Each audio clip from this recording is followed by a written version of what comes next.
Hello everyone, and today we are going to be starting a new virus, and the important thing about this one is that you do have to get the drawing absolutely bang on, because the drawing is going to perform a valuable function in providing your stitch lines.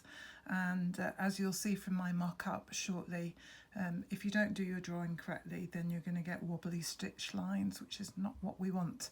So we can start with our 4-inch square, and we're going to start with our jar top, which hopefully you will have retained because it's jolly handy. So making sure that obviously our circle is going to fit within our 4-inch square, we can dispense with the 4-inch square, and what we need to do is to draw a circle. I'm drawing this on paper so you can see how it works, but clearly you're going to be doing this on your fabric with your fabric pen. But I would suggest, if at all possible, that you do your own drawing on paper first. So draw your circle and find the middle, which I'm guessing is going to be about there, but you might want to do it slightly more mathematically than I have. And then draw a vertical line through, and then using that centre point, which I've obviously missed. As you can see, I've said do it really carefully, and I'm just botching this up, but hey ho.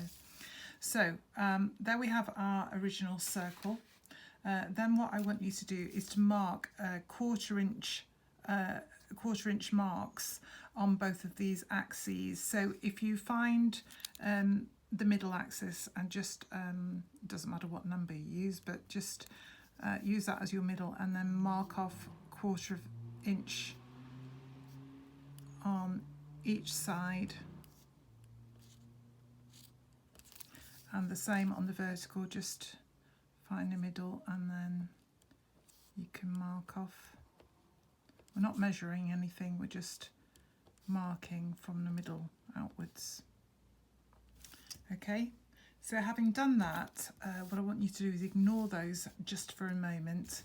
Going back to this horizontal line here, from the middle to the outer edge, whatever size your circle is, find the midpoint, which for me is going to be about there, and then find the midpoint from there to the outer circle, which for me is going to be about there, and then the same on this side.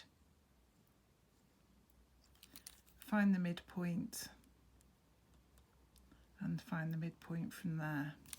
Okay, so you've got the midpoint on this horizontal line on both sides, and then the midpoint between that middle line there and the outer edge on both sides. And then what you'll need to do to make it a little bit easier for yourself is, if you turn your paper or your fabric, what I want you to do is, using this top line here, is to draw an arc, an elliptical line, and the same down to there. It really helps if you turn your paper or your fabric each time.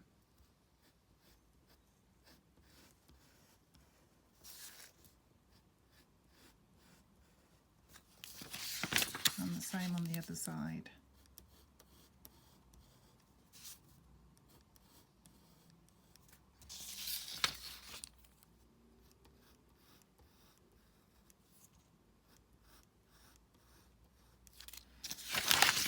Okay, and that's what we're looking at ultimately. So you can see, as I said before, be really careful. This outer circle, I can't stress enough, it's got to be absolutely precise. And as you can see, I've got a bit of a funny bulge there. So what I should be doing is going back to my shape and just redoing that. But those are your stitch lines, so it's really, really crucial that you're happy with the way that those stitch lines look. And then coming back with the ruler, what we want to do now is just fill in a grid in this middle section here, by using these markings, these 1/4 inch marking lines. We're just doing it in the middle. And again, as you can clearly see, because I'm dashing this off, my lines aren't particularly straight, but yours will be, which is what matters. And mine will be, obviously, when I do this on my piece of fabric. And then we've already got our middle line in, so we're just going to use that to follow through and complete our grid. So having done that, that's the really difficult part. The rest is going to be easy peasy. I'll just draw that middle line in again so it looks a bit more visible. That is our design. If you want to sort of round this out a bit, you can. But what you've got to do is be absolutely happy with this stitch line before you start stitching, because once you start, that is it. Okay, so this design is going to be called the Fruitful Virus, and I've taken the inspiration from some very classical Jacobean crewel work, mainly on fruits and pomegranates, which is a very classic design. We're only going to be using 2 colours, a dark colour and a light colour. So whatever your dark colour and light colour is, then as long as there's a contrast, that's great. And I'm going to refer them to dark and light. Here I'm using a dark brown and then this kind of peachy orangey colour, which stands up quite nicely against it. Now on the mock-up I've used these 2 colours and a 3rd colour, but that's simply for ease of camera use, because I was doing the mock-up. We're going to be using a stitch which we're very familiar with now, which is going to be the split stitch.